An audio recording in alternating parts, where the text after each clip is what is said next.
Welcome to Insight Engine Room, where we decode the world's most complex economic mysteries, revealing the hidden truth behind the numbers. Imagine a small island nation that suddenly woke up one morning to find itself statistically richer than almost everyone else. In the year 2015, Ireland announced an economic growth rate so massive that it shocked economists around the entire globe. The official figures stated that the economy had grown by 26.3% in just a single calendar year. Nobel Prize-winning economist Paul Krugman looked at these impossible figures and coined a term that would stick forever: Leprechaun Economics. It was a growth rate that existed primarily on paper, a magical illusion that did not reflect the reality on the ground. While the government statistics celebrated a golden age, the average citizen in Dublin looked around and saw a very different picture. Instead of newfound wealth, they faced crushing traffic jams, aging infrastructure, and a public transport system that was barely coping. The cost of living was skyrocketing, with rent prices in the capital city climbing to levels that rivaled London or New York. Hospitals were overcrowded, and public services were stretched thin, a stark contradiction to the narrative of a booming wealthy economy. This is the core paradox of Leprechaun Economics: a nation that is statistically wealthy, but where citizens do not feel rich. To understand this mystery, we must look at how massive multinational corporations move their money across borders to avoid paying taxes. Tech giants like Apple, Google, and Facebook established their European headquarters in Dublin, drawn by a very specific and attractive feature. Ireland offers one of the lowest corporate tax rates in the developed world, officially set at just 12.5%. But for the smartest accountants in the world, even 12% was too high, so they engineered complex legal structures. This strategy, known as the double Irish, allowed companies to create two Irish subsidiaries, but treat one as a tax resident elsewhere. To make this work perfectly, they often added another layer, moving the money through a Dutch company to avoid withholding taxes. This famous combination became known in the financial world as the double Irish, with a Dutch sandwich, a recipe for tax avoidance. Profits would travel a convoluted path, eventually landing in a tax haven like Bermuda or the Cayman Islands, untouched by tax collectors. In these tax havens, the company exists only as a post office box with no employees, no office, and zero tax liability. The scale of this avoidance was revealed when the European Commission investigated Apple's tax dealings in Ireland back in 2014. They discovered that in one specific year, an Apple subsidiary in Ireland paid an effective tax rate of just 0.005%. For every $1 million of profit generated, they were paying just $50 in tax, a deal unavailable to any local business. While Apple does employ thousands of people in Cork, the profits booked there were disproportionate to the actual work being done. The key was intellectual property. Companies moved their patents and copyrights to Ireland, charging their other branches huge fees to use them. These royalty payments shifted profits from high-tax countries into Ireland, where they could be shielded and eventually moved offshore. This created a legal black hole where billions of dollars vanished from the global tax system, only to reappear as Irish GDP. International pressure eventually forced Ireland to close the double Irish loophole, but the companies were already steps ahead with new strategies. New structures like the single malt emerged, continuing the game of cat and mouse between global regulators and corporate tax attorneys. This brings us to the concept of phantom FDI. Investment that looks massive on paper but has little physical substance.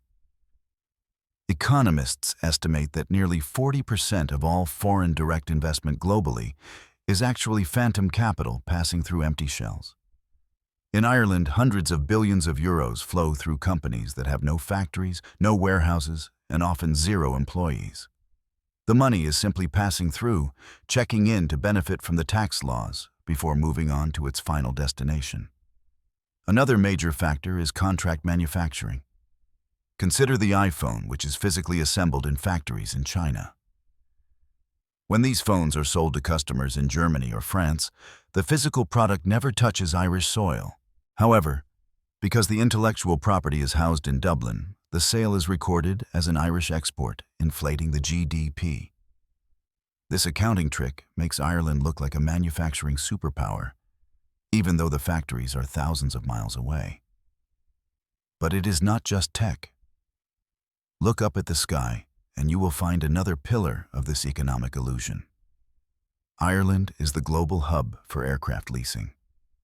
More than 60% of the world's leased commercial aircraft are managed here. These planes operate all over the world, flying routes in Asia and America, yet they are technically Irish assets.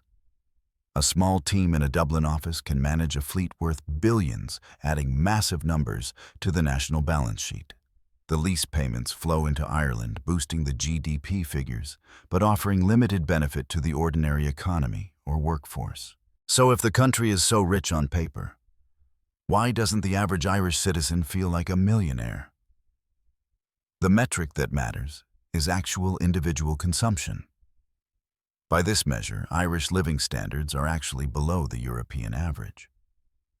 Statistics show that the average person in Ireland consumes less goods and services than the average person in Italy or Lithuania. The influx of global capital has distorted the local market, particularly in housing, creating a crisis for the younger generation. International investment funds buy up entire apartment blocks to rent them out, driving prices far beyond what locals can afford. This creates a dual economy, a wealthy corporate sector operating in the stratosphere, and a real economy struggling on the ground. Perhaps the biggest danger is concentration risk. Ireland's tax revenue is dangerously dependent on just 10 massive multinational corporations. If these companies decided to leave, or if global tax laws changed drastically, the Irish economy could face a sudden collapse. This vulnerability makes the nation susceptible to external shocks, turning their economic miracle into a potential house of cards. The government is aware of this risk and has started setting aside excess corporate tax receipts into a sovereign wealth fund. They are trying to save for a rainy day, knowing that the golden era of corporate tax windfalls may not last forever. Leprechaun Economics teaches us that GDP is a flawed metric in the age of globalization and digital finance. It reminds us to look beyond the headline numbers and ask who actually benefits from the wealth being generated. True prosperity isn't measured in corporate profits shifting through servers, but in the quality of life of the people. As Ireland navigates the future, the challenge will be bridging the gap between the phantom economy and the real one. Thank you for watching Inside Engine Room. If you enjoyed this deep dive, please like and subscribe for more economic analysis. Join us next time as we continue to explore the hidden engines that drive our world. Goodbye for now. The beauty of this island is undeniable, a landscape that has witnessed centuries of struggle and now a complex modern prosperity. In these streets, the culture remains vibrant and resilient, regardless of what the international balance sheets might say about them. The next generation of Irish minds is preparing to inherit this complex economy, hopefully to build a more sustainable future. Real trade continues to flow, goods are still bought and sold, reminding us that there is a tangible economy underneath. From the tech hubs of the Silicon Docks to the quiet rural pastures, Ireland is a land of two distinct worlds. The digital world has brought wealth, but it has also brought complexity that challenges our traditional understanding of national value. Supporting local businesses and the domestic economy remains crucial for ensuring that wealth circulates within the community effectively. Policymakers face the difficult task of balancing foreign investment attraction with the needs of their own voting population. As the sun sets on the Celtic Tiger, a new narrative is being written, one that demands more transparency and equity. Ireland actually created a special metric called GNI Star to try and filter out the noise of multinational profits. Even the government admits that standard GDP is no longer fit for purpose when measuring the true size of their economy. The intangible nature of the digital economy makes it incredibly difficult to pin down exactly where value is created. While algorithms move billions in seconds, physical infrastructure takes years to build and requires real labor and materials. For families trying to buy a home, the high GDP figures are meaningless when they cannot qualify for a basic mortgage. Disposable income is the fuel of the real economy, and when it is consumed by high costs, local businesses suffer. The ripple effects of a high cost of living can dampen the vibrancy of the service sector and small enterprises. Ireland is just one node in a vast global network of financial flows that often bypass the needs of populations. The industry of tax avoidance employs thousands of bright minds whose job is to minimize the contribution of corporations to society. Tax revenue is essential for funding schools, hospitals, and the services that these children will rely on in the future. When corporations pay their fair share, it enables the state to invest in the health and well-being of its citizens. Public sentiment has been shifting, demanding that the loopholes be closed and that the economy serve the people, not profits. Global agreements are now being put in place to establish a minimum corporate tax rate, aiming to end the race to the bottom. Ireland must adapt to these changes, finding new ways to be competitive that do not rely solely on tax advantages. The hope lies in genuine innovation, where Ireland becomes a hub for creating value, not just for booking profits. With a highly educated English-speaking population, Ireland has the potential to attract real investment based on talent and creativity. Homegrown startups are the seeds of a sustainable economy rooted in the local soil and less likely to leave. We must not forget the traditional sectors like agriculture and fishing, which provide food security and maintain the cultural fabric. A balanced economy stands on multiple legs, not just on the volatile stilts of multinational tax planning strategies. The green economy offers a new frontier for growth, investing in renewable energy to power the data centers of the future. Ireland is already a capital of data centers, but the challenge is to ensure these energy-hungry giants give back enough. Balancing the needs of the digital infrastructure with the energy security of the nation is a critical challenge ahead. Urban planning must evolve to accommodate the workforce, creating cities that are livable, breathable, and affordable for everyone. Quality of life is the ultimate economic metric, the true measure of whether a country's strategy is successful. An economy should serve the society, ensuring that the elderly are cared for and the young have opportunities. As we reflect on the phenomenon of Leprechaun Economics, we see a story of ambition, cleverness, and unintended consequences. History will look back on this period as a unique experiment in the globalization of finance and capital flows. It serves as a case study for economists worldwide, warning against the blind worship of aggregate growth statistics. We must always act as detectives, using our insight to uncover the reality that lies beneath the surface presentation. We hope this video has given you the tools to look at economic news with a more critical and informed eye. Piecing together the puzzle of the global economy helps us understand our own place within this complex system. The economy is vast and complex like the night sky, but with the right tools we can navigate it. Knowledge is the lighthouse that guides us through the fog of misinformation and statistical anomalies like phantom growth. When the tide of easy money recedes, we will see which economies have built solid foundations and which have not. There is no substitute for the hard work of building a real productive economy that benefits all citizens equally. Every day brings a new opportunity to correct the course, to make policy decisions that favor reality over illusion.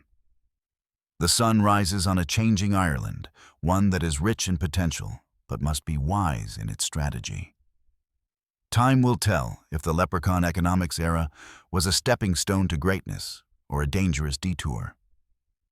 The resilience of the people is the true wealth of the nation, a resource that can never be inflated or faked. We must learn from the past to build a future where economic growth translates into meaningful improvements in daily life. Like a strong tree, An economy needs deep roots in the domestic sector to withstand the storms of global finance. Investing in our environment and our communities is the best way to ensure a legacy that lasts beyond quarterly reports. The ocean that surrounds this island has connected it to the world, bringing both opportunities and challenges to its shores. Ireland sails forward, navigating the currents of the global economy, seeking a course that leads to true prosperity. We applaud your curiosity and your desire to understand the deeper mechanics of how our world truly functions. To recap, we have seen how a 26% GDP spike was a statistical mirage, not a miracle. We explored the complex structures like the double Irish that allowed billions to flow tax-free through Dublin. We identified phantom FDI, where investment is merely money passing through empty shell companies without creating jobs. And we witnessed the social cost, where high rents and strained services contradict the narrative of a wealthy nation. The question of where is the money has been answered. It is in the cloud on the books, but not in pockets. The people of Ireland remain resilient, witty, and determined to build a life that is good regardless of statistics. The heart of the country beats in its culture, its music, and its community, not in the server rooms.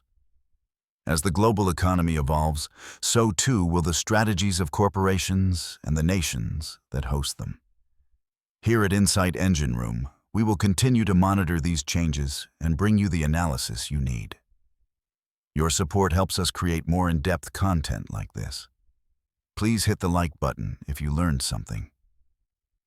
We want to hear from you. What do you think about Leprechaun Economics? Leave your thoughts in the comments below. If you found this fascinating, check out our other videos on the global banking system or the housing crisis. We leave you with the serene beauty of the Irish landscape, a reminder of what truly lasts through the ages. Like this water, the economy flows and changes, but the bedrock of the nation remains solid and unmoving. It is time for us to wrap up this investigation. We hope you feel more enlightened about this economic paradox. Keep your eyes open, keep asking questions, and never accept a simple number as the whole truth. This has been a production of Insight Engine Room. We are dedicated to fueling your mind with knowledge. Credits go to our dedicated research team who combed through the financial reports to bring you these facts, and to our visual artists who helped visualize the invisible flows of money that shape our world. Thank you for spending your valuable time with us. We appreciate every second of your attention. Stay curious, stay skeptical, and keep seeking the insight behind the engine of the global economy. Insight Engine Room signing off. See you in the next video. Goodbye.